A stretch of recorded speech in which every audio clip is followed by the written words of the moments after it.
Morning, afternoon, everyone. We're ready to start our day 2 of UN Habitat Day celebration. Hello and greetings from Atlanta, Georgia. I'm Hugh Gilliam, President of FIABCI-USA. It gives me great pleasure to participate with the Hawaii Council in the United Nations World Habitat Day celebration. FIABCI, the International Real Estate Federation, was founded in Paris, France in 1951. And it's a worldwide business networking organization for all professionals associated with the real estate industry. FIABCI has 48 national and multinational chapters with locations in more than 70 countries. We are affiliated with 90 national associations, 95 academic and public institutions, and we are 2,500 members strong. We certainly exemplify the spirit of business community. Our membership base consists of brokers, developers, investors, local and public authorities, attorneys, bankers, and the list goes on. And in May 1996, FIABCI obtained a special consultative status at the Economic and Social Council of the United Nations, dedicated to sustaining development, providing overall guidance and coordination of economic goals and objectives. So, I have a question for you. How can FIABCI assist with taking your aspirational international goals to actual? So, here's my story. In my early business years, I was first involved with transportation, which consisted of a great deal of import-export shipping. Later, I was led to the manufacturing company with direct global distribution ties. As you can see, my participation in growing international business networks was a common thread in my bloodline. It was 22 years ago when I began my career in real estate and knew that the global arena was going to be the right place for me. I began the search for an international organization that provided education, global events, networking opportunities, and tools that could assist me in my real estate business. FIABCI was the perfect network, and I joined the elite organization in 2010. You see, as part of the FIABCI organization, there are core values that are very important to me. They include integrity among members, commitment to excellence, and cultural innovations. These values are part of who we are in this organization. FIABCI-USA is the largest chapter worldwide, and we strive to present the very best of programming, value propositions, and networking opportunities for all of our esteemed members. We have participated in regional business summits, luncheons at the United Nations, attended World Congresses, and we even have privileged access to MIPIM in Cannes, which happens to be one of the largest international real estate gatherings globally. FIABCI-USA currently has 11 local councils from East Coast to Hawaii. Each local council consists of a president, board of directors, and dedicated members. The councils offer educational programs, community networking events, mastermind sessions, and much more. By having local councils, we stay close to our members and provide specific needs for their council area. Our organization is genuinely locally committed and globally connected. Currently, all councils are working diligently on the Grand Prix of Real Estate Awards. We call them the Oscars of Real Estate. The Hawaii Local Council President, Judy Sykes, has headed the project for several years and has done an excellent job. This unique award is given to the real estate development projects that truly embody the excellence in all the disciplines involved in their creation. The International Award is an affirmation of FIABCI's ideals, providing our society with all of the optional solutions regarding property needs, making our world a better place to work, live, and play. As I mentioned earlier, Judy Sykes, along with the help of Evan Bennett, our VP of Local Councils, will be presenting our virtual Grand Prix of Real Estate Awards on October 23rd. In closing, I have two very important reminders. First, FIABCI-USA will be having its annual Spring Symposium in Atlanta, Georgia on May 1st, 2021. This will include global programming plus the installation of our new USA President, Eugenia Foxworth. And second, later that month, I'm excited to announce that on the date of May 25th, our FIABCI members will be convening in Paris, France for the 72nd World Real Estate Congress. This will be the beginning of a new era and a new vision, including creative programming to embrace inclusive and modern education policies, as well as multidisciplinary business platforms, plus much, much more. This will be a must-attend event. Once again, it's been my pleasure to spend time with you today, and I wish you the very best on your international journeys. I am Hugh Gilliam here saying thank you and make it a great day. That was our FIABCI-USA president. And today we are very fortunate to have two city officials with us from the city and county of Honolulu. We're going to be talking about a very, very important theme in our efforts today, which is the Hawaii rail system and the transit-oriented development around that rail. So Jeffrey Lau is going to make a quick introduction. Jeff? Thank you, Bill. Nearly 30 years ago, I recall the city and county of Honolulu and the state of Hawaii talking about infrastructure improvements to increase the GDP here in Hawaii. And that was the beginning of the first rail project. However, in 1993, it got sidetracked, and it took another 20 years before it got back onto beyond the planning stages. As I recall, Andrew Robbins was involved in that very first effort, and he's back now today to tell us what has transpired over the last 10 years. Now, it's very interesting that we've had at least 5 different CEOs to run the project.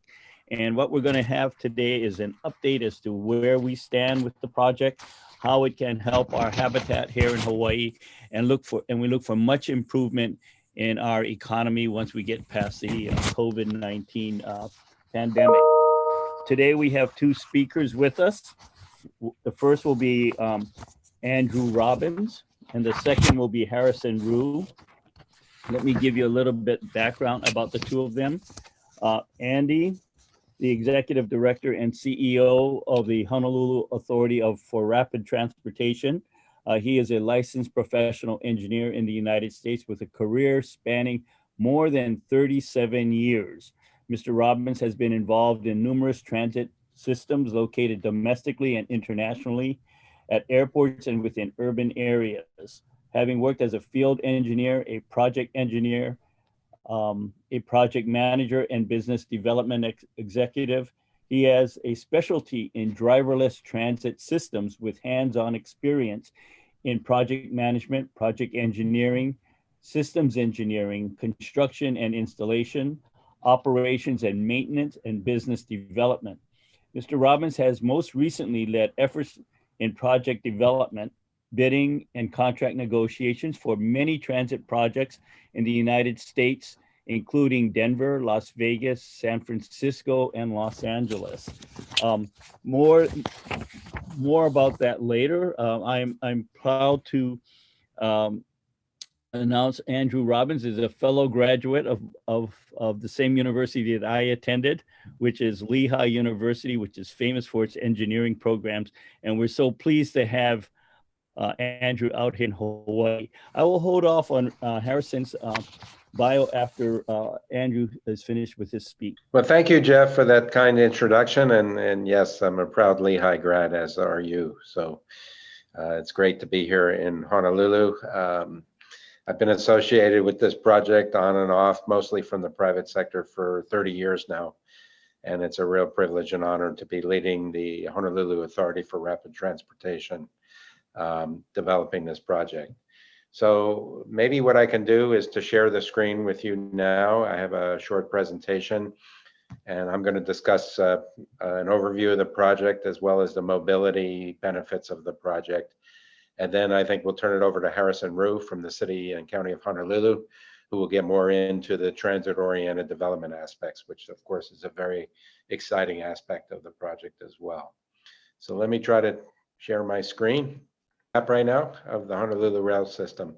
So what we are developing is a high-capacity rail rapid transit system in the highly congested east-west corridor from Kapolei to eventually to the UH Manoa area. The first segment that we are constructing right now will extend to the Ala Moana Center, and then the locally preferred alternative that was voted on by the Honolulu City Council in the mid-2000s based on funding availability, will take the project all the way to UH Manoa. And those of you from Honolulu and Hawaii know that on the island of Oahu, we have the ocean, of course, and the mountains, sort of in central Oahu. And we have this highly congested urban core that's really a natural fit for a high capacity transportation system. Today in Honolulu, we have a very successful all bus system. But as Jeff alluded to, for more than 30 years, really, it's always been contemplated to add this high capacity rail system to connect all the various activity centers and communities in this east-west corridor. And you can imagine, especially out west with the growing area of Kapolei, as well as the other surrounding communities, that they really only have the H1 freeway to get into town. So this rail system will add badly needed capacity and provide a really solid mobility alternative to the automobile.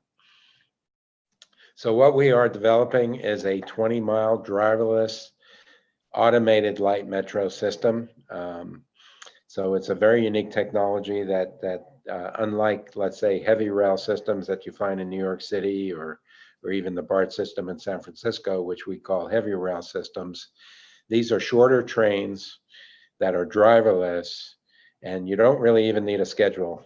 You don't have to consult a schedule. There will be no schedules. The trains, when we fully build this system out to Ala Moana in the peak period, the trains will run every 5 minutes. So essentially you just show up at a station and a train will be either coming or available for you to go on your way. So it's all designed to improve the mobility in the corridor that I discussed, to improve the reliability of travel. So there's no traffic. This is a mostly elevated system. It's completely grade separated, meaning there's no traffic, no cross traffic, no interference with automobiles. So the trains run on a very regulated schedule every 5 minutes during the peak, and it's automated. So becomes a very reliable transportation alternative, as opposed to wondering if the H1 is going to be jammed when you're ready to go on a trip in your car. It also is designed to provide access to planned development, and I think Harrison will get you into that discussion following mine. And then transportation equity, for those people that can't afford a car, don't have access to a car, can't drive a car. We have a growing senior population. We have a lot of students. We have disabled people. The system is designed for them equally as well as everyone else. It's designed to ADA, or Americans with Disabilities Act requirements for total access to the stations and to the trains. Each train can hold up to 600 to 800 people. A very unique feature on our trains that you don't really find in North America, as you see in the picture on the bottom, are these wide open gangways between the cars of a train. So those of you who are familiar with the New York subway, for example, or even the BART system, as I mentioned, would be familiar with these heavy doors in between the cars on a train.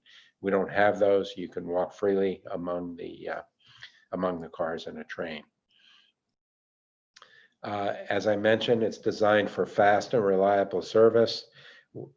When the city takes over the actual operations and maintenance, once the system is ready to go, the trains are scheduled to run from about 4 in the morning until midnight.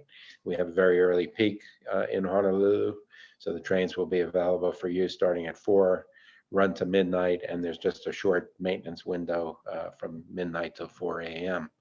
As I mentioned, during the peak, trains will run every 5 minutes, and then off peak, even 10 to 11 minutes between trains, which again, you don't really need a schedule to just show up, grab a train, and off you go. And we're all about connecting various communities and activity centers, so you can see some of the travel times here. If you happen to be at Ala Moana and you want to get to the airport, it's 16 minutes. Kalihi, 10 minutes. Downtown is a short 4-minute ride. And then the entire ride out to East Kapolei is 42 minutes. And again, reliable, no traffic, day in, day out, the same travel times. The vision here on Oahu, the transit vision, if you will, is all about connectivity connecting all the various options, especially among public transportation. So you have the rail system as the backbone system, definitely connecting with the bus, which, as I mentioned, is a very successful bus system. And the bus will be reconfigured somewhat to allow for even greater circulation around the neighborhoods and feeding into the high capacity backbone rail system. But it doesn't stop there. We are building some park and rides, especially out west. People from Central Oahu, for example, can come in on the H2 freeway, take a ramp right into a major transit center and parking facility that we are constructing at Pearl Highlands. You can drop people off. There's a kiss and ride, as we call it, drop and ride locations. And then definitely walking and biking are fully encouraged. Bikes will be allowed on the train. And once the train starts operating, the city has indicated they're going to allow bikes on the bus, because we happen to have, we have that kind of access now available on both the bus and the rail. And we have a station at the airport, so even luggage will be allowed on the trains and the buses in the future. We also envision autonomous shuttles as they start to come into play, feeding into the rail system, as well as your ride hauling services and taxis. All of that is envisioned to be part of the overall transit vision on Oahu. Stations as mobility hubs. As we mentioned, these will be activity centers, live, work, play. Harrison will talk about that, but also as mobility hubs. So these will be the focal points for community. Hopefully you ride your bike, you walk, you access the rail system, and you make your way to where you need to go. And here's an example from our Ho'ai'ai station, the Westlock location, where you see the rail system with the fabric canopies sort of in the top right. This station is completed and will go into service in a few months. But you also see kind of the area that's been developed here. So you have your bus stops, your kiss and ride locks, bike racks available, handy van and ride hauling curb service. And you can see where the station entrance is, where the bus comes in and out. And then you make your way over the highway onto the station platform. We are predicting, once we go into full service from Kapolei to Ala Moana Center, we are predicting about 122,000 riders per day by the year 2030.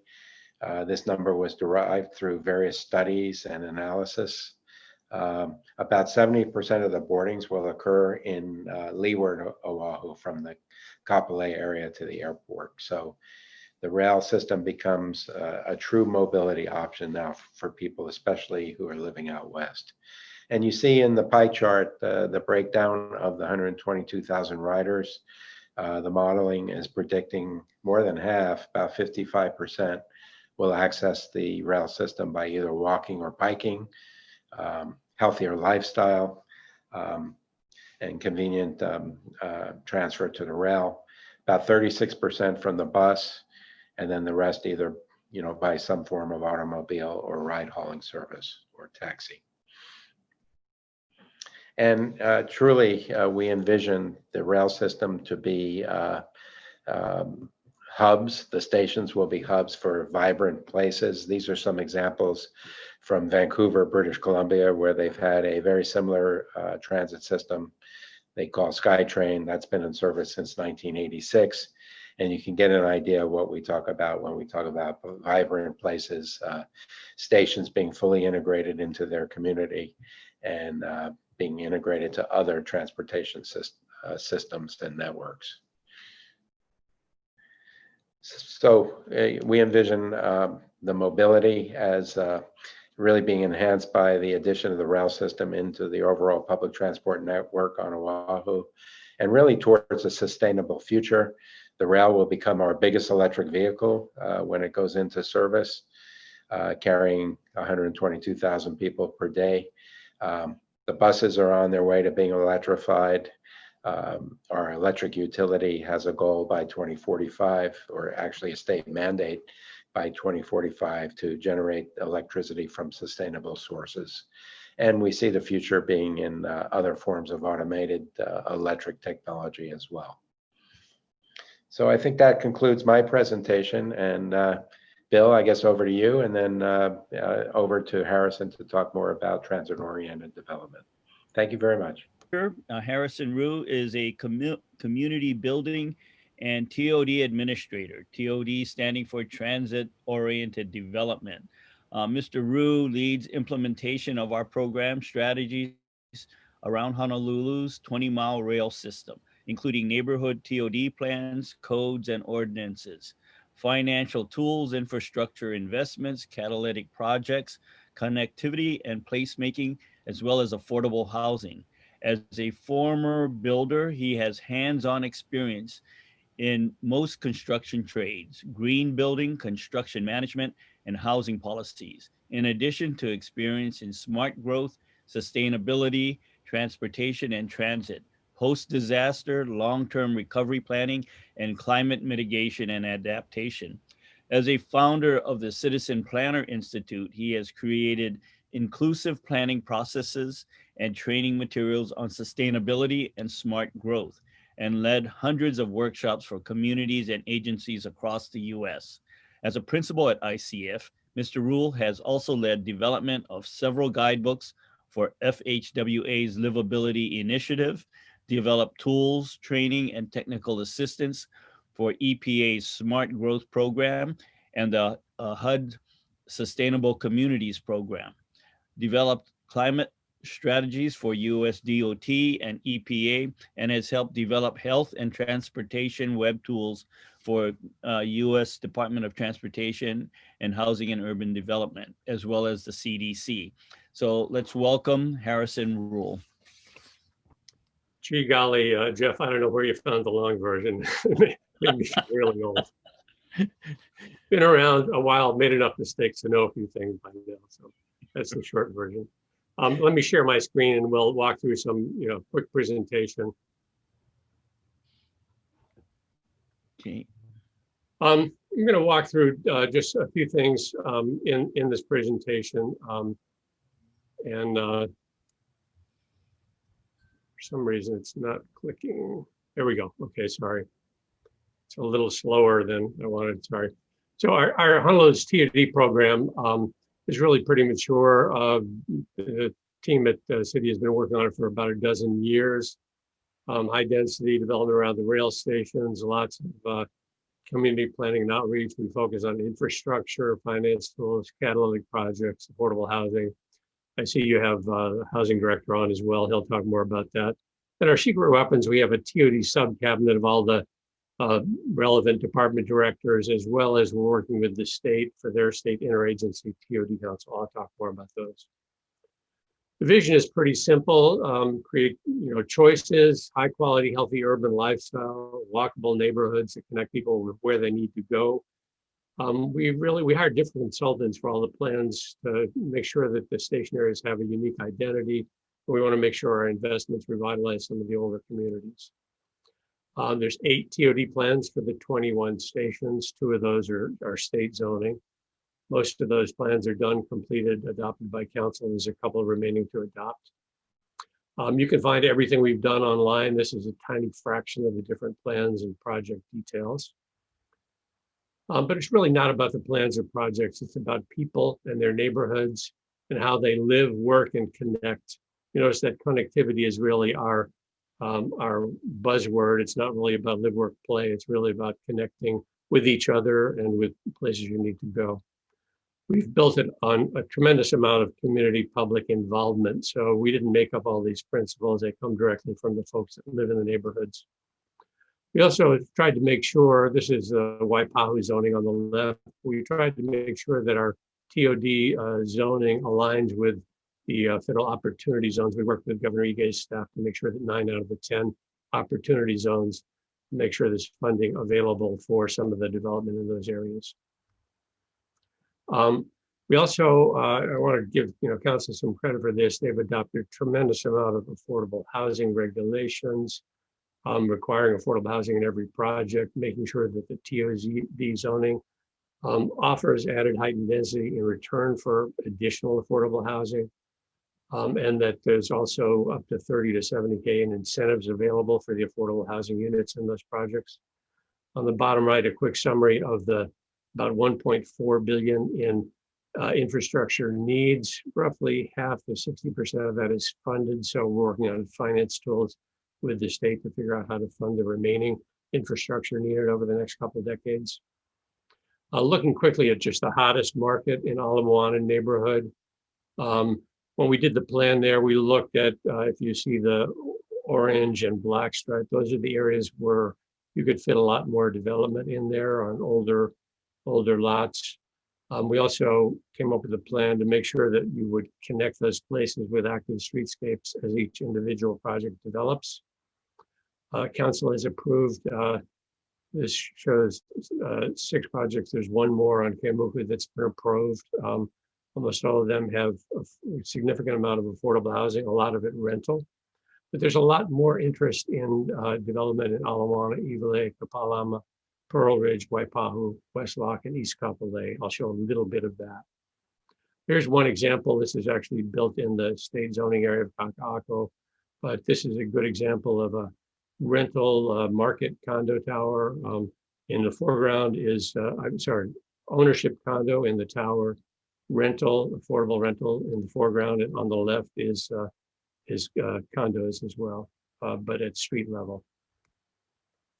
But it's not just about the big towers and the major development. The zoning that council has adopted makes it easier for people to do kind of infill, a noodle shop that wants to add some housing on top and maybe expand the restaurant. So we've kind of made the zoning so that people will be able to do those small lot infill projects as well. One of our major focuses on Iwilei and Kapalama area. It's an industrial district. There's a lot of land owned by the state as well as by Kamehameha schools. It's actually, if you combine Iwilei and Kapalama, there's actually more potential for housing there than even in East Kapolei. Easy walking distance to downtown. So you can see kind of what the infill would look like. It was built out over time, very close to downtown and Chinatown. The Kapalama Linear Park, Canal Linear Park, I think we're going to try and show a video of this, but the quick version is that it's intended to be a linear park that will attract development as well as address some of the issues of sea level rise and other infrastructure needs. Here's an example of what Kamehameha Schools is planning. These slides are for them. And they're planning to, around the Kapalama infrastructure station. They're working with developers right now on plans for the first phase. And this shows what it would look like integrated with our proposed city project. We're also trying to address climate adaptation in those plans by building up the level and bringing up the streets as we address the individual buildings, as well as recommending to developers they move the mechanicals up to the upper floors. But the biggest issue, I think we had a 2015 FIABCI conference where we presented stuff. The biggest difference for any of those who attended the 2015 conference is the state has really woken up to the opportunities of development on their 1,900 acres of state lands along the corridor. And they picked, working with the city and other agencies, they picked 3 priority areas. I'll show a couple of slides of each: East Kapolei, Halava, and Iwilei Kapalama. In Iwilei Kapalama, near right, you've seen that in the paper, roughly 2,000, 2,500 units of affordable housing. They've got several other properties they're looking at. At Halava Station, the Aloha Stadium project is state lands, and we worked with them to create a city TOD plan, as well as they have a process underway, a draft environmental impact statement, request for interest for developers. They're getting ready to issue a RFP for development from some qualified folks to make that both a new stadium as well as a new neighborhood for kind of an entertainment and live work district as well.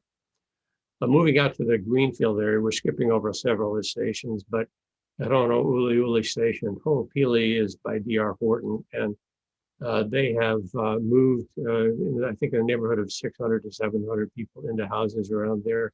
They're moving into the 3- and 4-story buildings closer to the station. And then The state, 3 different state agencies have significant amount of lands, including UH West Oahu, Department of Hawaii and Homelands, and DLNR, and we're working with them on looking at the infrastructure needs for those properties as well. Last but not least, we're investing a lot in mobility and connectivity, complete streets projects, a lot of rail access projects, both planned and built, expanded the bike share system. We're working on a street plans for every station, as well as a TOD master, wayfinding master plan. And my most fun project right now, we're working with DTS and DIT to develop a wayfinding transit app that should be ready by the time first rail starts running next spring. Takeaways, we have lots of opportunities to transform the rail station neighborhoods. If you haven't worked in Honolulu before, we have single coordinated city-county government for the whole island for all the entitlements, permit, infrastructure, adopted TOD plans and zoning, a lot of public infrastructure investments. There's strong public and policymaker support for TOD policy. The City Council Member Pine is also going to present. She can talk more about that. Most of the TOD adopted plans, policies, affordable housing has been unanimous votes of City Council, so there's strong support. State, there's a few city-owned properties available, but the state 1,900 acres are going to put out an RFP for developers over the coming years. We think the interim rail service is sparking a lot of activity, but the activity will increase as it extends all the way into town. Thanks. Okay, I believe we have a video to show, and after that we'll have about 10 to 15 minutes of questions. So while we watch the video, you can formulate your questions. The vision for Kapalama Canal is really an active park in the middle of a bustling community, a place where local families can gather, walk, bike, fish, hula dance, all the kind of stuff that we do in parks, some picnicking, but also a place where you can get some exercise, you can connect from the neighborhoods to the rail system, and you can really have a place that feels a little bit like a bit of a retreat in the middle of the city. The rail stops and runs right along Dillingham Boulevard here, so this would be a great way to access rail, access downtown. But what we've most heard from the community is that they want it to be built on kind of local culture and history and be kind of a local working families kaka'ako. We really are doing this to try and help catalyze development along the edge in Kapalama, Kaliki here. And it's really built on a 20-year-old community vision coming together with the rail construction and a transit-oriented development. The impetus for this project is to create a gathering place and an active recreation place to help support all of it.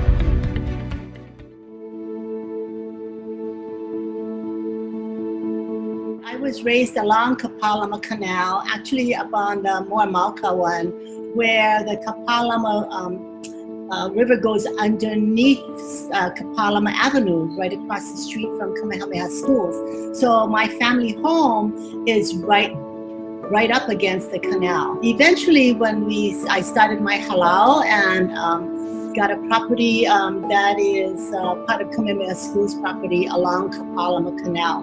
We then became part of the community that is along Coho Street. We got to see a lot of what was happening in our neighborhood. And when the plans and the community meetings were set up, I was eager to become a part of that, to help to design and to help to build what could be. Because in the mele that I teach, there are many mele that talk about the rice paddies that were there before. It was how the Kapalama stream fed the taro, and I would often take my students up to Lo'ikalo Park. I envisioned one time that I would have a bridge that went from Pa'i on Coho Street to the other side to HCC, and we could have a joint walkway that went between our institutions to share resources, but also to have a canal fest where I could put a stage on the canal. Could be an arts market, could be a weekly food market, other kinds of sharing. So we're hoping that that can be part of it. What we went through 4 years ago was the planning and the community outreach for this project. When we saw that there was an opportunity to not just plan for the maintenance and the cleaning of the canal, but to also ask ourselves what we can do to improve the community and the water edge. So we had a workshop at the Palama settlement 3-4 years ago. We talked to a lot of the adjacent landowners like HCC and Kamehameha schools about their future plans. And then we also talked to a lot of young people, folks at Farrington High School, at Honolulu Community College, and so we got a lot of input. I saw the opportunity to really encourage my students to have a voice and to be a part of this process, because, you know, my whole take on teaching at Farrington and in Kalihi is that the kids are kind of overlooked a lot of times, and so for them to be able to contribute this way publicly was going to really like showcase what they could do, you know. And instantly I saw that when this project, you know, fell in my lap. We took 300 kids, I think, in total down to the canal. We did it in stages over a couple of days. At that point they were pretty much like ready. They were already coming up with ideas and they were ready to go. So they were astounded at how bad it was, but they also could tell right away, like, oh, this is such a great opportunity. You know, this could be really fun. We basically got 4 main goals from all the different ideas we gathered. One is basically community, you know, placemaking. How do we make good public space? How do we make a better use for the people that live and come here? Then there is environment. A lot of young people express that they want to make sure that we are stewards of our environment, make sure that we're going to clean the water, but also to keep it clean. And then resiliency. As you know, sea level rise is an issue for our island. We want to be prepared for that. As we do, we want to create good infrastructure for the city. And so those are the 4 main overarching topics that the master plan tries to tie together. It's just the first step in getting water clean, and then we're going to do more studies and more design work to implement these things. So thank you again. Mahalo. We did this video as a reminder of the status of the project and let people know what was going on, but we'd really like to continue to hear from folks. We've gotten great input so far. We'd like you to go online at the address on the screen and really weigh in and tell us what you think, so we can make sure that we get the design and the execution right.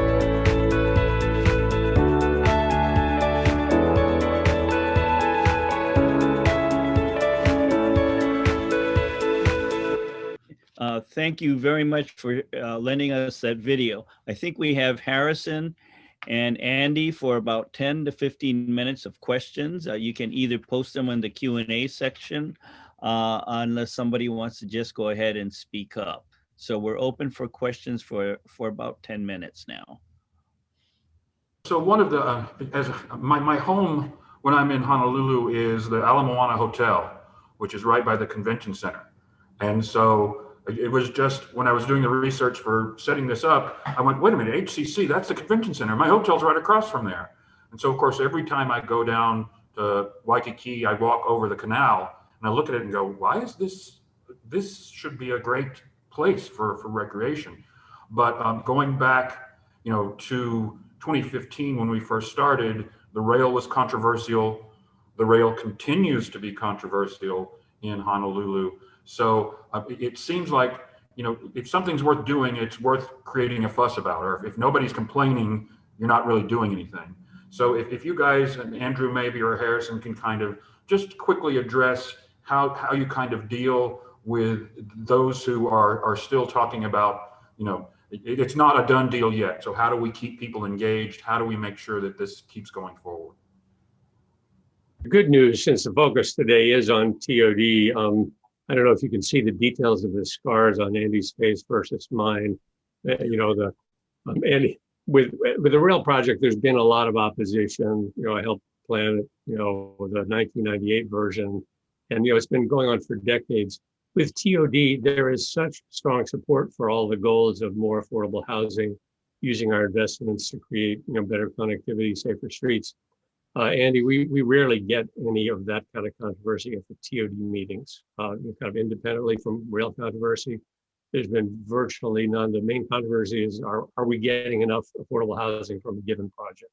People really get the difference. They're supporting development. I think vast majority of folks are kind of in favor of rail now, but we never had those kind of battles about TOD. Been strong public and policymaker support for the investments in the neighborhoods, for requiring development to do a better job of investing and provide community benefits. Well, I think from my perspective, certainly the rail project it's a mega project. It's a major construction project. Imagine building a linear project across a built-up environment over 20 miles. We affect everybody and everything as we construct this project. So it is controversial. There's been budget overruns, of course. There's been delays, of course. But I think a real game changer is that we're on track to get the first 10 miles and first 9 stations open. HART's role is to make everything ready, get the construction done, achieve operational readiness, and get the system safety certified. We're on target for March of 2021 to do that. And then the city will see fit to open up those first 10 miles and 9 stations to the public. I'm glad that we started out west, because the communities out west are the ones that they really need it. They've been suffering in the traffic all these years, and so it's only right that they benefit first. And even though it'll only go from Kapolei to Aloha Stadium in that first 10 miles, I think there's still quite a bit of destinations and origins that will be useful to people. Pearl Ridge Shopping Center, for example, the stadium itself. So, it's going to be very exciting to get those first 10 miles open after all these years and after all the controversy. I think it'll be a real game changer. Andy, I just, in terms of I'm remembering the Leeward Community College train day when people could first get on board the trains at the station, and there was like hundreds of people, and it felt like this great community celebration. Going on the train, I was just struck. Literally, almost everybody there had their kids with them, and they were all sitting in the plane taking selfies, and they all, really were just imagining themselves riding this. So it was a real kind of game changer day, I think. And I'll just add, you guys weren't on yesterday, but Paul Yonamani from Central Pacific Bank mentioned yesterday during the program that the financiers are perfectly willing to finance this development. So I think that's, we didn't ask him to say that, we didn't bribe him or anything, but I think that when you look at it from a financial point of view, I think once we start moving away from my tax dollars and all of those kinds of things, our whole purpose for this entire event is to show that with the proper planning, with the proper policy, all of this can be done and make everyone's lives better. So I'm so excited that 5 years later to see, we did go out to see the D.R. Horton projects when I was there last year. And I was like, wait a minute, is that a train station? Is that a real station? I was so excited.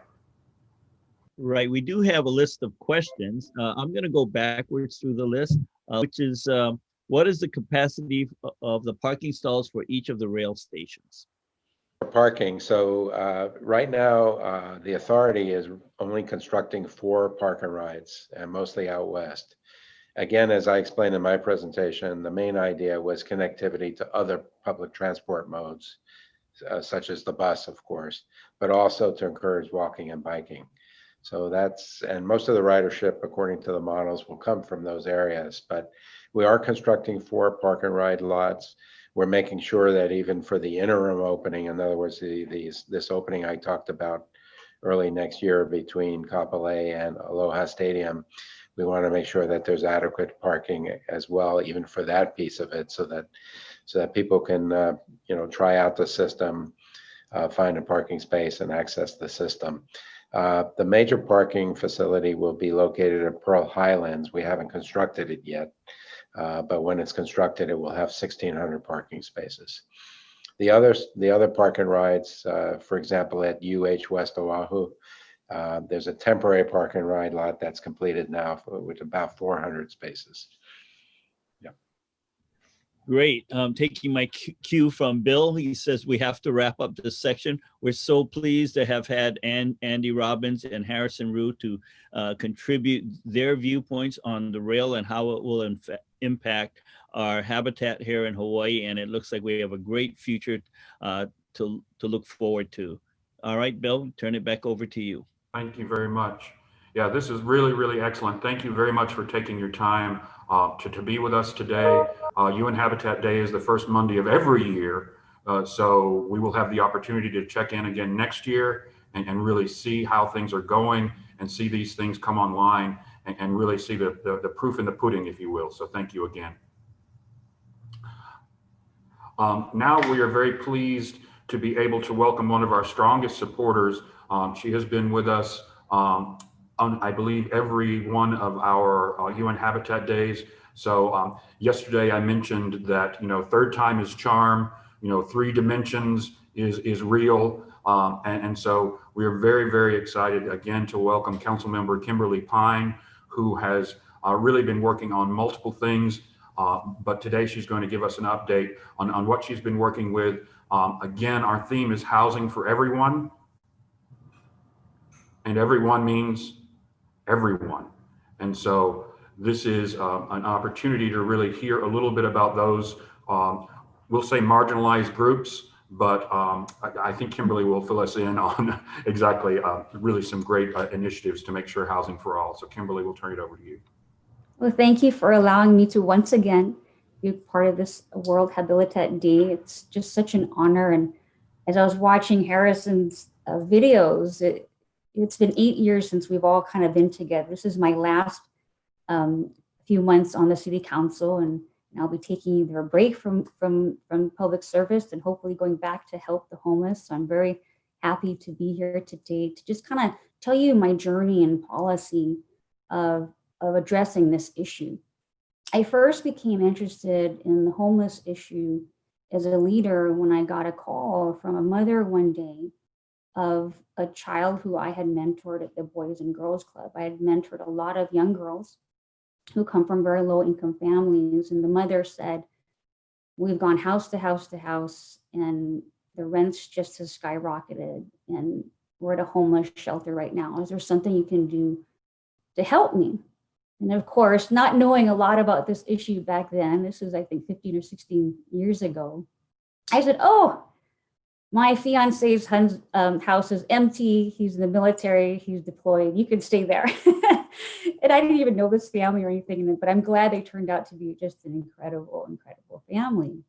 And so I picked them up at what we used to have, these typical shelters where, and it's nationwide, worldwide, we just have all these cots next to each other, side by side, where you don't even have a private space. You can hear the person breathing on you. And I picked them up, and in the back seat, the girl that I'd mentored just had these quiet tears running down her cheeks. And when I talked to her about that experience, I said, well, it was great that you had a place to stay, right? And she just said, no, that this woman who was not well was threatening to kill her all night. And so I was really touched by that story. And so I was determined to get this person, this family, a place to live that was safe. And I'm very glad that that happened, because these kids later on went on in life getting straight A's, went to college. But if they didn't have a safe place to go at that moment, you wonder what was their future going to be. And then just down the street from my house, we had 400 people living in a 10-acre city park. 25% of them were children. And I started to get really interested in the topic as a leader, and I decided to work at US Vets, which is a homeless veteran shelter. And back then, they had just opened 2. They took some military barracks and repurposed them. It wasn't until we opened another shelter out in the Waianae area, after we encouraged Governor Lingo at the time to declare a state of emergency on homelessness, because the typical way for the city and the state to handle homelessness is there's regular households that can afford a place, and then you're homeless. And so we're going to put you and jam pack you into these shelters. They're not good to mix children and people who are drug addicts and then people who have mental illness all in places that are not safe. And what we did for this particular facility in the Waianae Coast, we actually enclosed the areas where they were going to sleep, and we put a door where you could lock it. And at US Vets, we repurposed these old barracks, and then each person had a door that they could lock.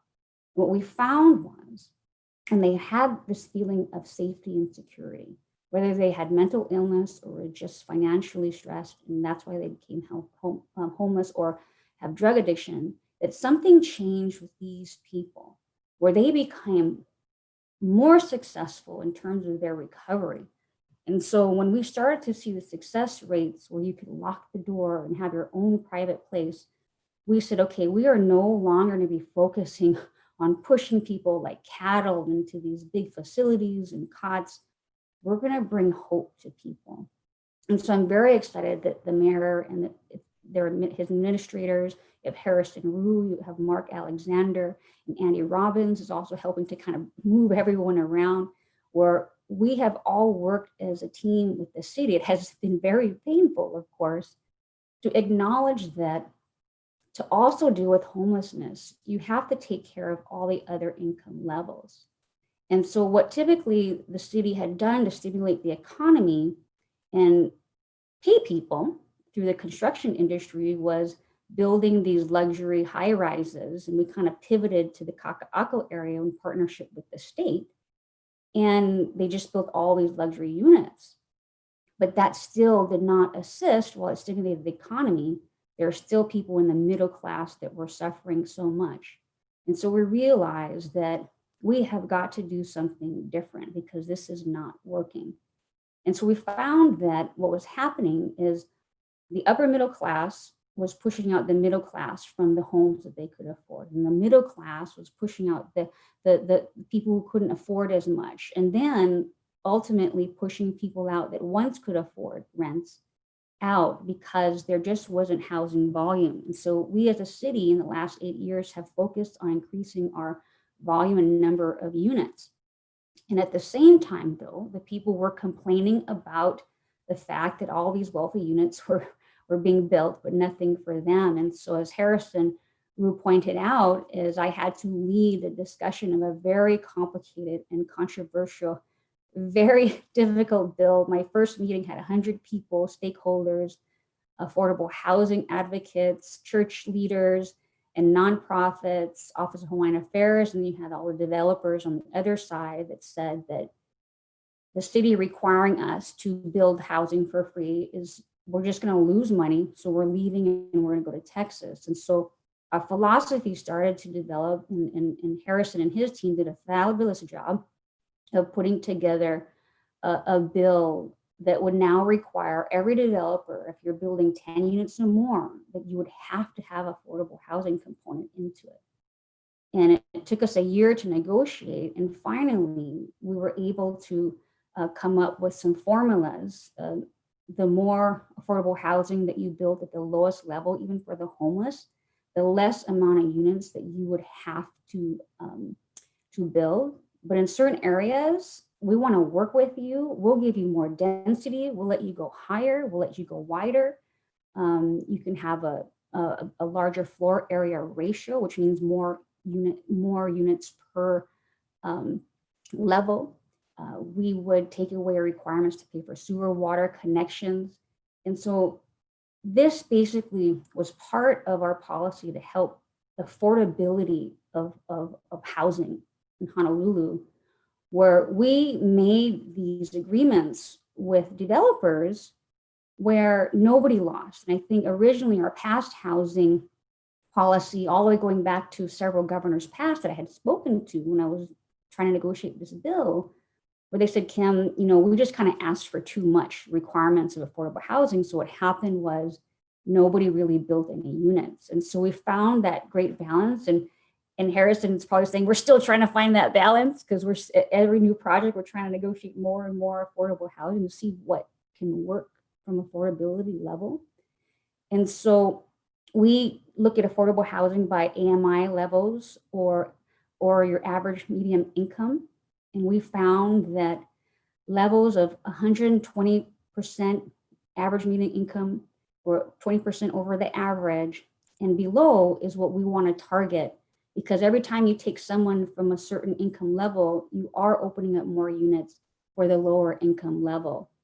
And so We found, though, in our analysis and working with the banks, and so I'm glad you mentioned that the banks are very a key part of this equation, because they all told me, Kim, anything that's 20% less than the average median income, we're not going to fund. We believe every developer will lose money. So that's where we have to help a little bit more by allowing the more density for some of the developers where they can go make their profit, and then some of their profit will be dedicated to that. So I had to show the banks, look, if I give them this much density, then they can pay your loan back and make some money too.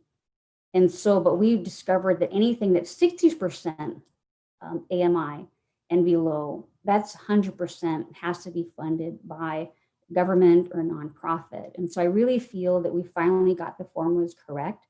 And of course, 30% and below, that's got to be a lot of government and nonprofit financing. And so what we have been doing is, I'm very excited about some proposals that I've made to the city, and I'm hoping that the mayor or the next mayor will agree to this. And that is where we have a lot of these pop-up communities where troubles occur, where we have these tiny houses that are, gosh, $16,000 to $20,000. They are hurricane wind approved. They come with plumbing, and you can put it up in just 2 to 3 days, depending how, if you have a whole crew, you can do it in a few hours. We have 2 homeless providers that are trying it out, where they want to have all these little tiny villages throughout the island where we can immediately put these people, they go get from the street to go immediately into these areas, and they provide wraparound services. A lieutenant governor and Twinkle Borge from the Waianae community talked about these Kauhale village models that has all these tiny different houses scattered throughout a particular, maybe 10 acres, 15 acres, 5 acres, where everyone has their own home, but in the center is very much like a native Hawaiian village, where you have the kitchen and you have the assistance and the help. And so the other model that I'm working on right now is villages on agricultural land. This, of course, has been a really difficult thing for me to negotiate, because in the past, when you talk about adding more density on ag land, it's been about actually getting rid of ag land and turning into housing. And we have made some very painful decisions to help to do that. And I vowed I'd never do that again, because I believe that we now have the formula to go dense, to go up in these urban areas that Andrew and Harrison were talking about, that rail can now move people better. But now what we need to do is look at food sustainability, because the biggest cost for the homeless is their housing, and then there's food and other things. And so I'm negotiating with different proponents of saving agriculture to say, hey, look, we can actually get our agriculture and our food sustainability going again if you allow me to put these little tiny homes where all of the workers are actually living on ag land. So it serves at the same time where they have no payment for their stay, because it was so cheap for them to build those homes and to put it up, and they can just work the land and start a business that way. And so I'm hoping to finish this in the next few months. I think I might finalize at least a draft in the next month. We're getting a lot of support. I've been sharing my ideas with other leaders in other islands, and they are also now working on this draft, which basically an agricultural village is what we're going to be calling it. But a lot of these people are some of the lowest income people, and ones that want to work and farm and feed themselves. And so I know I just said a lot, but I think that the key to everything that has been said, from the financing level, from our bankers and our developers, from our planners like Harrison, and then you have Mark Alexander, who has done a phenomenal job helping to reduce homeless, and then COVID hit, of course. The message, I think, is that you cannot just look at homelessness. You have to look at all of the income levels to make sure that each income level has the appropriate number of housing, to make sure that the housing that you do create at these lower levels are never taken over again in the future. So I want to thank all of you so much for allowing me to join you. Bill, it's great to see you. I'm really sad I can't see you. No, we have so much. You're serious talking to me and your tests to me. I know, right? exactly. We're doing this thing. Well, it's just thank you so much and congratulations on everything that you've been able to do. You were able to explain exactly what the entire meeting is all about, is that we continue to talk about one type of housing or another. Oh, let's talk about affordable housing. And we go down that road, or oh, we talk about homeless and we talk about that. But it is a system. It is all systematic and it all has to be considered together.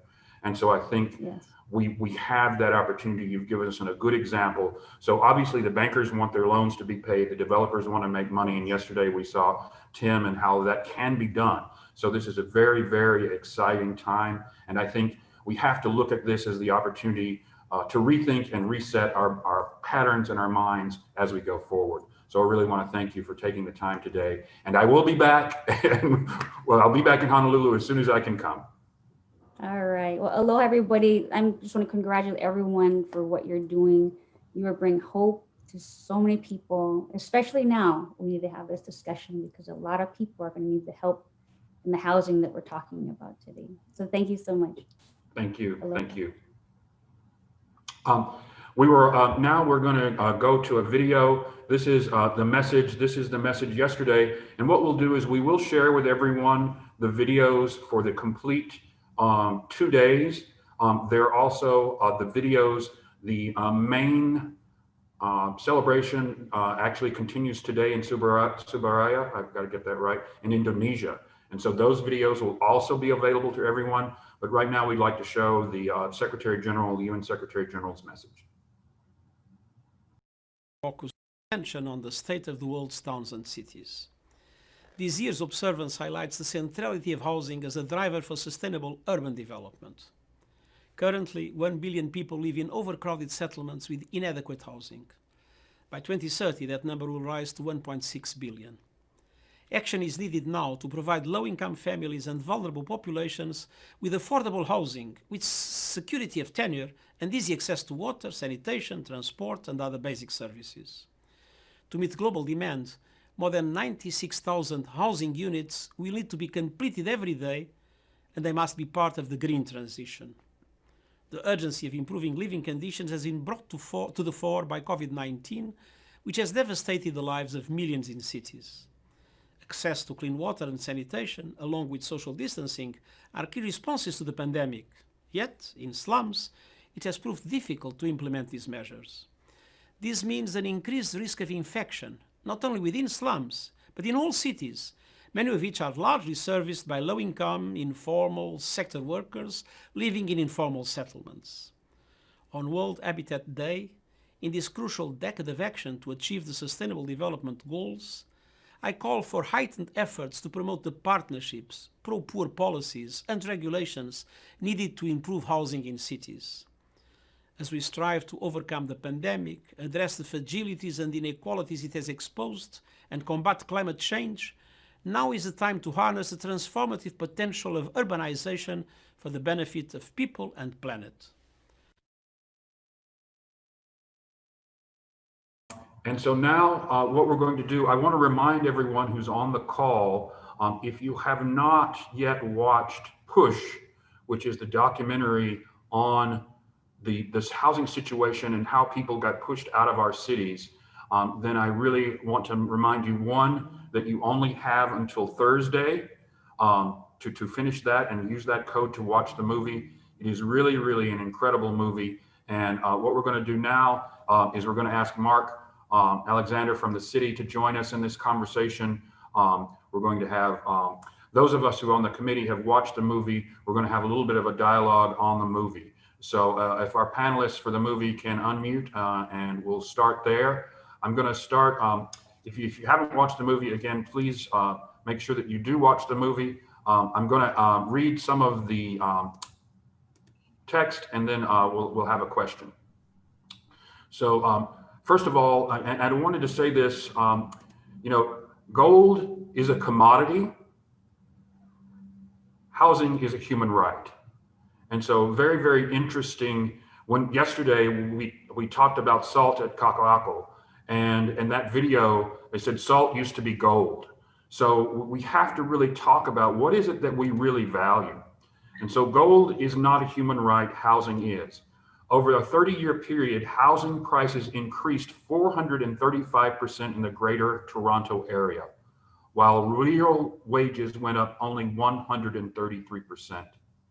The stark contrast between rising housing prices and wages means Toronto residents are struggling to pay their rent.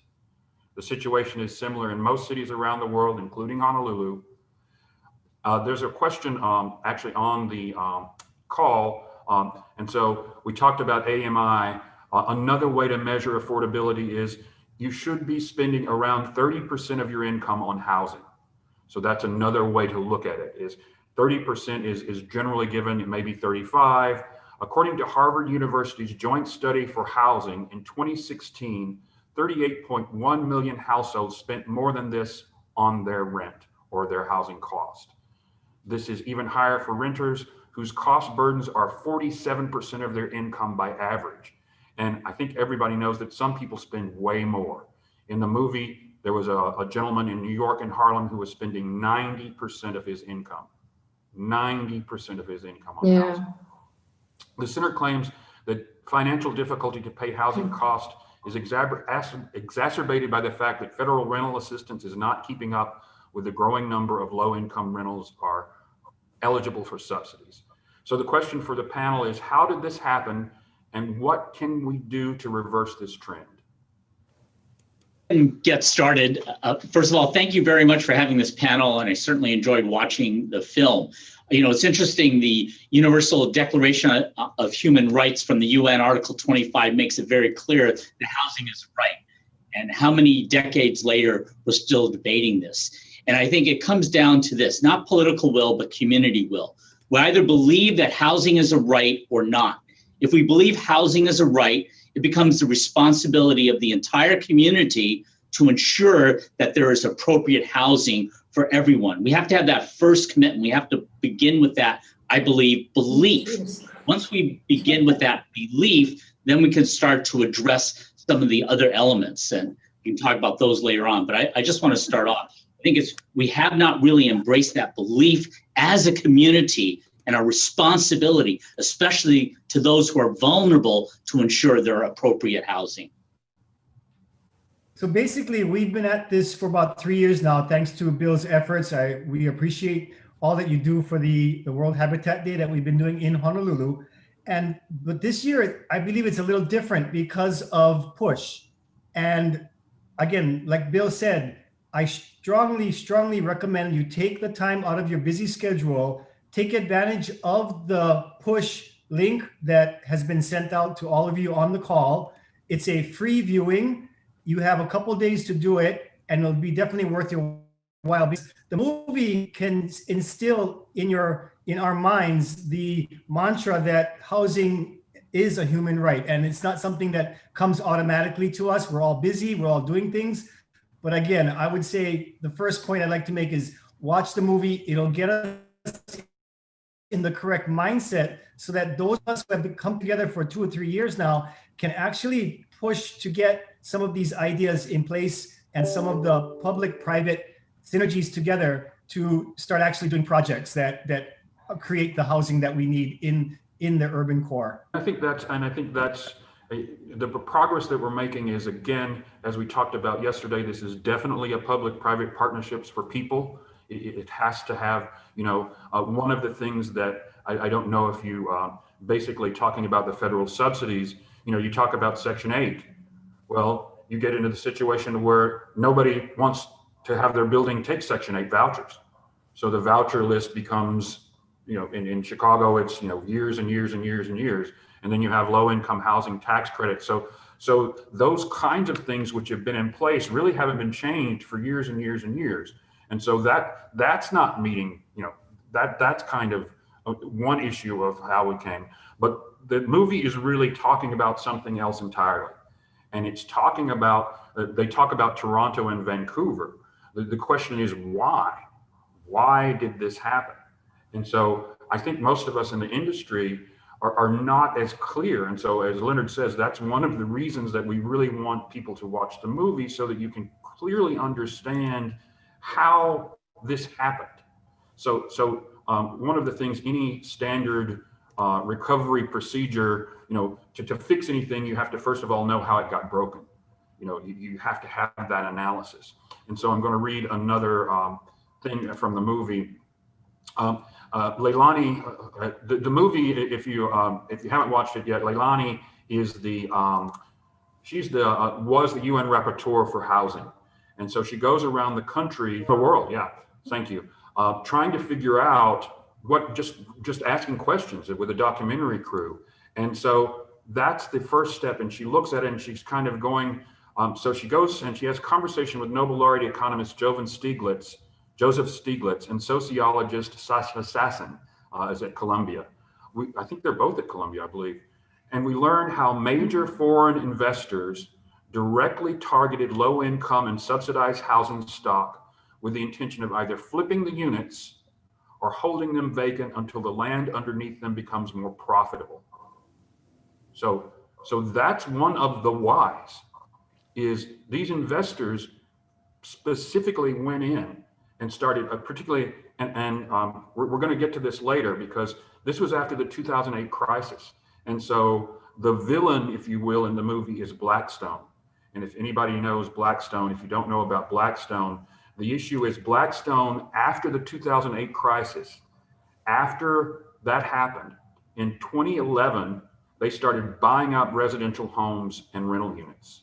And by the time they were done, they had 80,000 rental units. And why did they have these rental units? To make money. They didn't care anything about housing at all.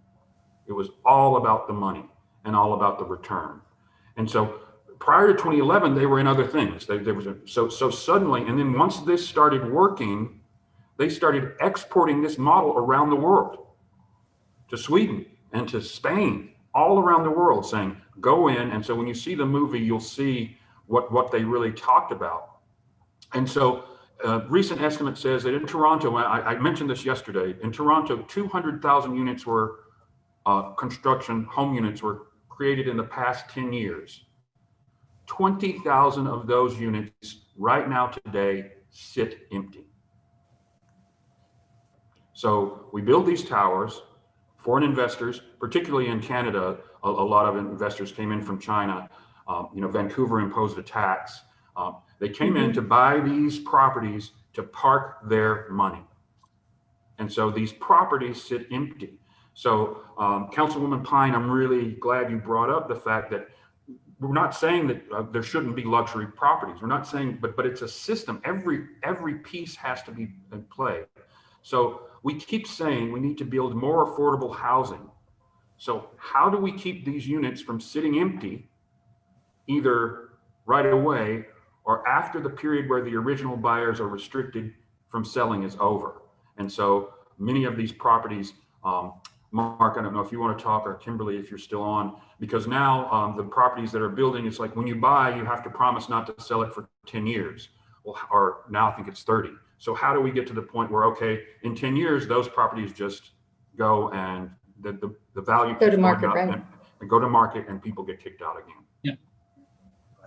So one of the things that we recently commissioned, actually last year, and we got the report a few months ago, was the UCLA Luskin School of Public Affairs. They did a study on an empty homes tax, and that's available online. It's a pretty comprehensive report for us here in Hawaii.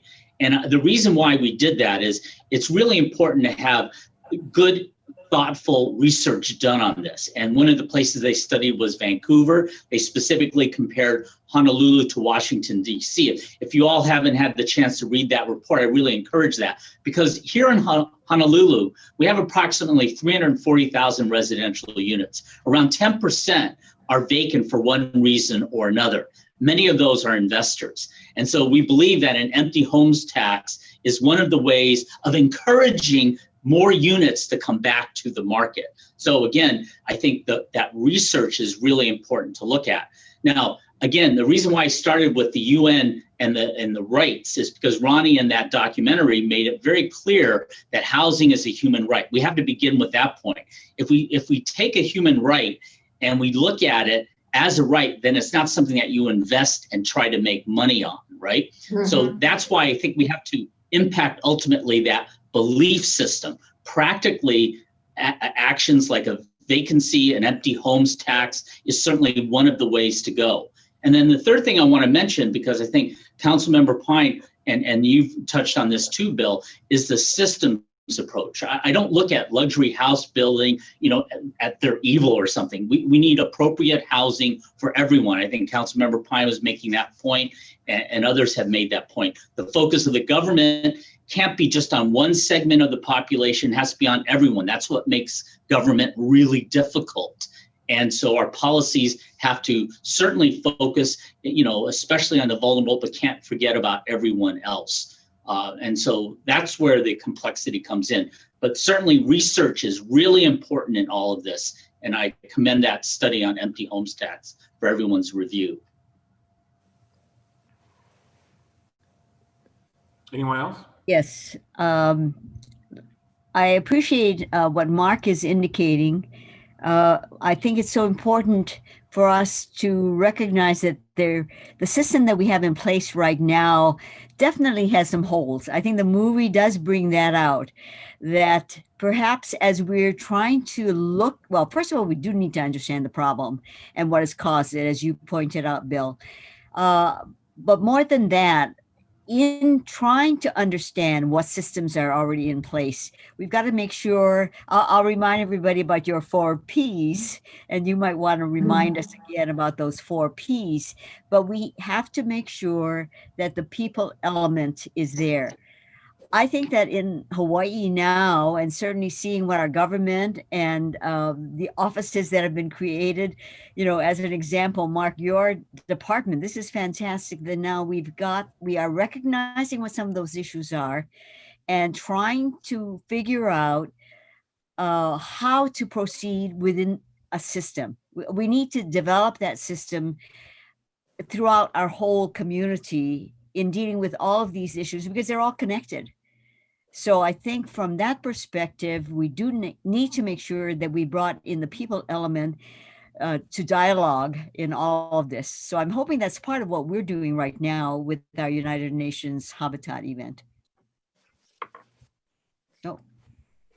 There's one thing that I would like to add that I forgot to mention. It could have been mentioned before in previous presentations. When we talk about policy, and Mark Alexander can attest to this, we just started to see these huge skyrocketing rents going on all over the state. And we didn't really understand why it was becoming more expensive. And then we really got, as Mark Alexander said, hard data that showed that we were losing thousands of units on each island to these vacation rentals that didn't have permits. And the reason why the city had never addressed this issue in the past, because it's one of those 50-50 issues where no matter what you decide, half the population is going to hate your guts. And so typically politicians say, let's just let the next council deal with it.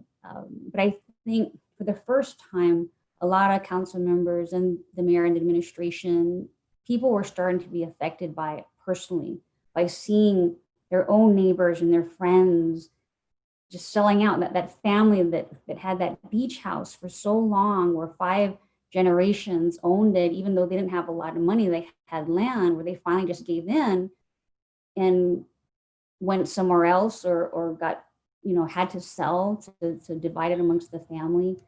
And we lost that piece of land. And then when we started to see regular affordable what was normally affordable, like in Salt Lake, places in Kalihi, places in Waipahu, and then Waianae, which is my district, used to be the most affordable place on the whole island to live. And no one ever found a problem of finding an affordable place.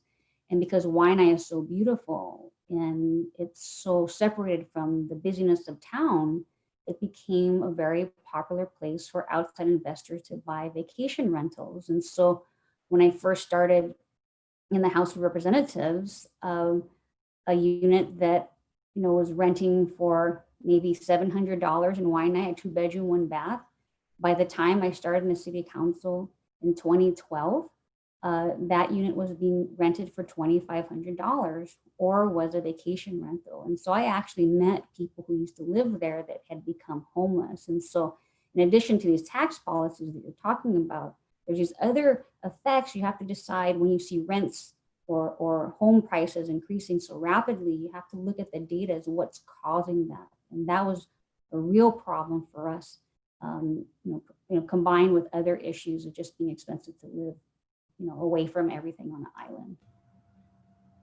Excellent. Yeah.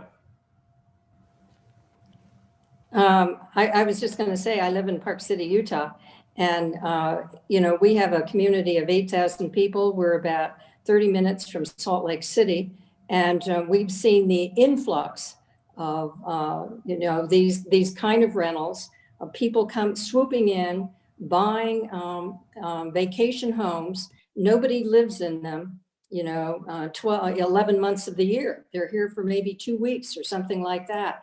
And we have, developers coming in all the time wanting to build more housing that's going to reap them more benefits. So it's always termed under luxury housing. Meanwhile, we don't have enough places for our restaurant workers or hotel workers to live in. They're being bused from Salt Lake City, which is also seeing a spike.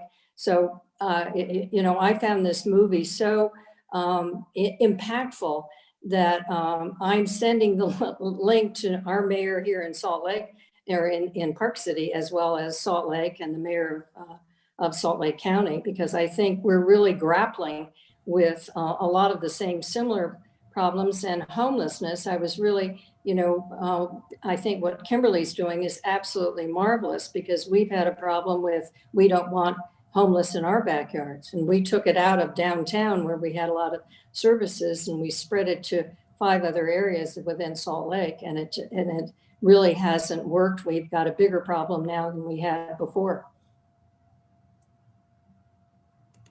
Yeah, I'll read one more. We've got a good amount of time, and I'm looking at the questions as well, because yesterday we had a really full program, so today we have a little more time to have a dialogue. At the end of the film, Leilani Farha introduces Make the Shift campaign. Make the Shift, hashtag Make the Shift, and we'll send this out later on with all of our resources. The Make the Shift campaign to hold governments accountable if they don't meet their human rights obligations to enable the provision of adequate and affordable housing for all. Housing, Farha asserts, is a fundamental human right, a precondition to a safe and healthy life. So I think the question is, how can we hold our local, state, and federal governments accountable for meeting their obligations? So we've had some really good input from the city, and I think it's very, very clear that this is something that the cities can handle on that, but it is a multi-level layer. There's got to be state support and there's got to be federal support. So our point is, we've got to take some actions. What are we going to do? How can we help have more accountability from the government side? Well, I can start off here. I think one of the things Mayor Caldwell did in his second term, when he started in 2017, he set a goal for 800 affordable units permitted or built every year during his administration.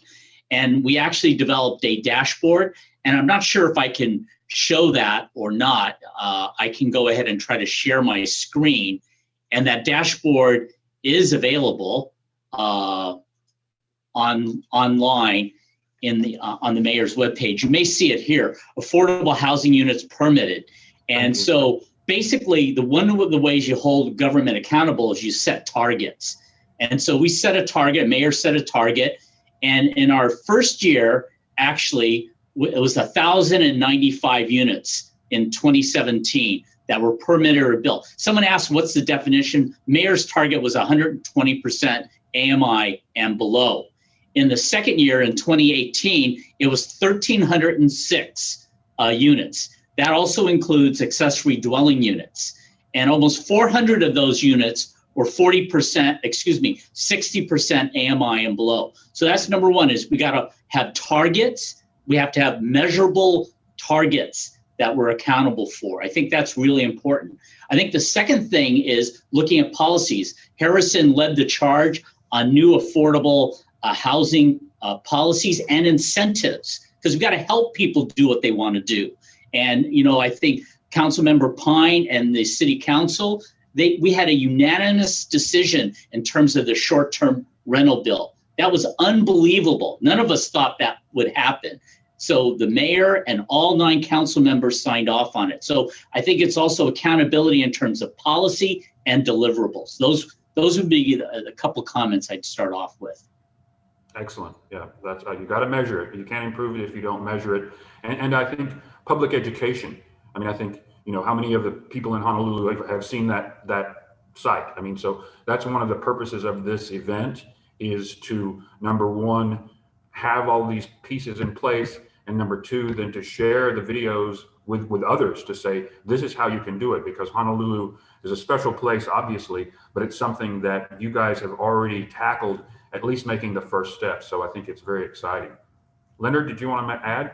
I want to add one piece to the equation before. The housing discussion is excellent.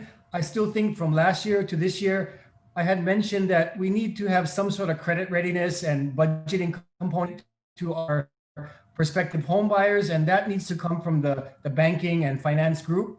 And that's where this year we had this thing come along called COVID, and definitely put a damper on any type of group meetings where we can discuss finance and help with credit reporting, updating, and getting them ready. So I would say going forward, if we have to learn how to do it in the COVID world, we start to get our home buyers ready and work with the Hawaii Homeownership Center and other organizations that are already doing the same thing, but we bring it to a bigger level. We try to get, our numbers, say we want to get 1,000 citizens ready. And that means running their credit and all these kind of good things. All of that can be done with pretty much no cost. The bankers and the finance group can actually do it. That we have the capacity to do it. We have the technology to do it. So I would say we carve our piece out. We're along for the ride, but we definitely want to help. And from that point on, I would say, besides watch the movie, because that puts you in the right frame of mind, we help with the credit readiness and all that kind of good stuff. So I want to throw that in there before we continue the discussion on how do we get the homes actually available at the cost that can be made affordable for these, say, 1,000 individuals that we want to get ready, just as a number. Absolutely. And I think one of the things that we talk about is that there are those lenders who believe in the community, they believe in what's going on and be able to help with guaranteed rate and their sponsorship, but there are also those predatory lenders out there. And if people don't have the education that you're talking about, if they don't understand what they need to do, then they are that much more vulnerable to somebody coming in, getting them into a loan they can't afford, kicking them out, and doing this flipping thing that we see that there are players out there. And the last question is going to be about that, but Judy, go ahead. Well, I think that we need to continue the discussion. Obviously, we're not going to be able to come up with all the solutions, but I think what I hope we've seen in these 2 days that a lot has already been done. And I think Hawaii can be very proud for what it's trying to do in pushing forth the United Nations initiative, which is the city we need is affordable and sustainable. And I think that Hawaii can, in fact, be a template for doing that. I think it's so important as we are doing our affordable housing that we keep in mind that it has to be a good community place to live. I thought what was shown on the Kapalama screen, showing that community involvement. Now, if we can let the rest of our world know, because I don't think that our state, our city, that our citizens even realize what's going on. So how can we get the message out there? How can we help be a vehicle for information so that they understand what the issues are and how it is actually being addressed? Because as Mark pointed out, that's fantastic that we've got a screen there that we could go to, but how many people are going to do that? So I'm hoping that we will have some other discussion. I know, Bill, you're going to talk about the fact that this is October, this whole month is Urban October for the United Nations. But we're hoping that certainly with this push film, we can then do something else further that will lead us to our Cities Day. But I know Leonard and I we were talking about the fact that perhaps we will follow this up, and we may want to involve some of our panelists and some of our city county people and some of the people who have been involved with our events in the past. If you can help us do that education and provide that information. Yeah, perfect. Yeah. So World Cities Day. So Urban October begins with the first Monday in October is World Habitat Day. And then the last day of the month is World Cities Day. And so we are going to have another event on Monday, October 26th, focusing on cities. We are actually going to be looking at a Chinese city. You know, the Chinese have the ability to recreate the entire city with futuristic lore. So we're going to have some really good presentations on that. So it's very, very exciting. I'm going to have the one final question. And this is why this moment, as I said yesterday, and I will say again, this moment right now is absolutely crucial. This is a quote from the Wall Street Journal on September 18th. Wall Street Journal. Americans with mortgages have accumulated nearly 10 trillion in home equity, thanks to a decade of rising home prices. Yet millions of them have fallen behind on their mortgage payments and risk losing their houses because of the COVID-19 crisis. This is a potential bonanza for rental home investors. The same people who came in, swooped right in after 2008 and in the discussion after the movie, Blackstone says it's sitting on trillions of dollars of dry powder, which means these trillions will be stripped from the citizens, and these rental home investors will continue the cycle of rising rents and evicting people unless we take action now. So what specific actions can we take? And I think what we just said was educating the community, educating the stakeholders, so education and measurement, but any other ideas, because as the planning committee was talking about this, now we know, if you watch the movie, you see that that from 2008 crisis, 2011, and Kimberly, you described what happened, boom, boom, boom, price. It will definitely happen again. It will definitely happen again unless there is a collective will to really step in and address this now. We have this window. Foreclosures, there's none of that's going to go on until January. What happens in January? And in the dialogue that they talk about after the movie, they say, oh, well, they're not going to do it in January. They're going to wait until people are really suffering. They're going to wait till prices go down even further, and then they're going to come in. So any comments on that? Education. Yeah. I mean, I think that's the single biggest thing, education of the community. And I think, what Honolulu has done is absolutely amazing. And as Judy pointed out, and a lot of people don't know, and it's how do you get them to know? What vehicles do you have to spread the word? Community organizations, PSAs on TV, radio announcements. Who's going to, who will back that? Who will support that? Yeah, and one of the things that the movie talks about, I believe this is in California, I believe it's a California ordinance that says a foreclosure, an institutional investor cannot buy a foreclosure, I believe it's for a period of 2 weeks or 30 days until that somebody else, a not-for-profit, the city itself, has the opportunity to come in. Mm-hmm. So there are kind of opportunities here to realize, because if you watch the movie, they talk about, I think it's Sweden, where Sweden has the most wonderful housing system. And somehow the Blackstone got in anyway. So these folks are going to come in unless we're, eternal vigilance is the price of liberty. And so we have to kind of look at that. Any further comments before we wrap up for this session?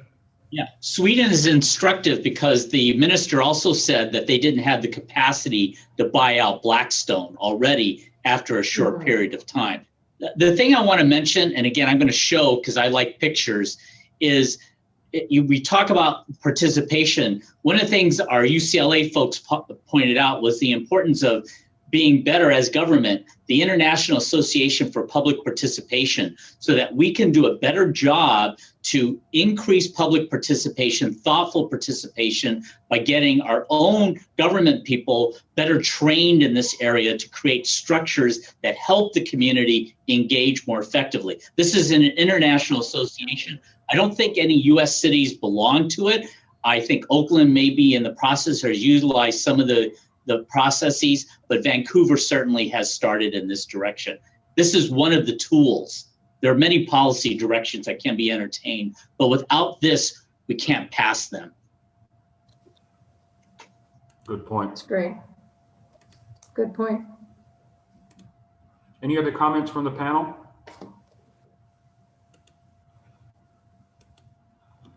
Well, I really want to thank you all very, very much. I think this was really informative. Mark and Councilmember Pine and all of those from the city who have joined us. I mean, I think it's really, really a fine example of how PPPP, you know, the public-private partnerships for people, and the association, which FIABCI's association and FIABCI local councils can really work together and make a difference and meet our obligations. Because, you know, the only way anybody else has a human right is if I protect that human right. You know, it's a community kind of involvement. And so what I'd like to do is I want to close.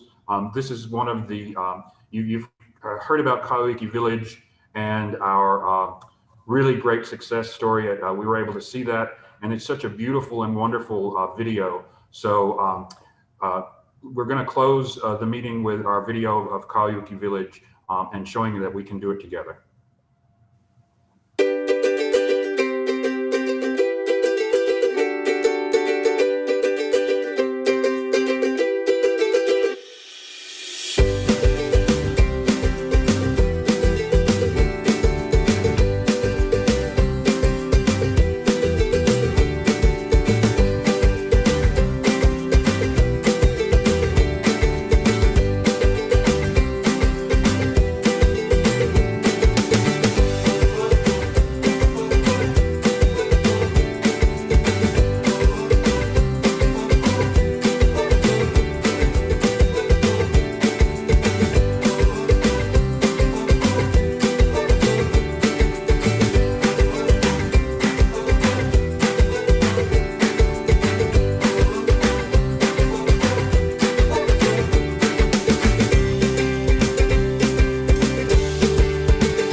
Children's name. This is our home. It's ours.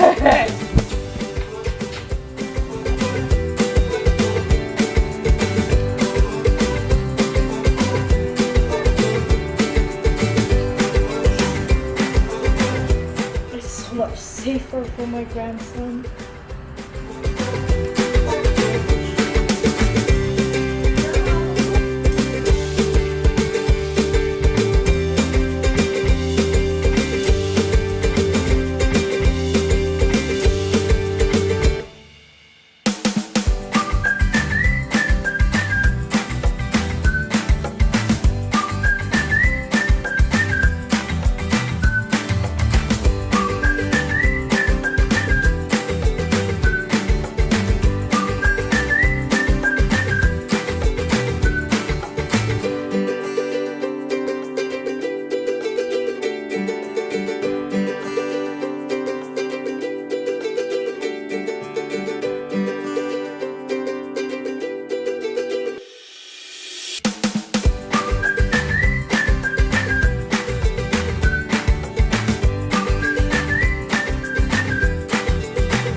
Thank you very much for your kind attention and attendance over these last 2 days. It's really, really exciting to see you all and to have this opportunity. We'll have the videos available. Please watch the movie if you've not. And we have another event on Monday, the 26th. Anyone want to make final comments? Thank you all very much, and we will see you soon.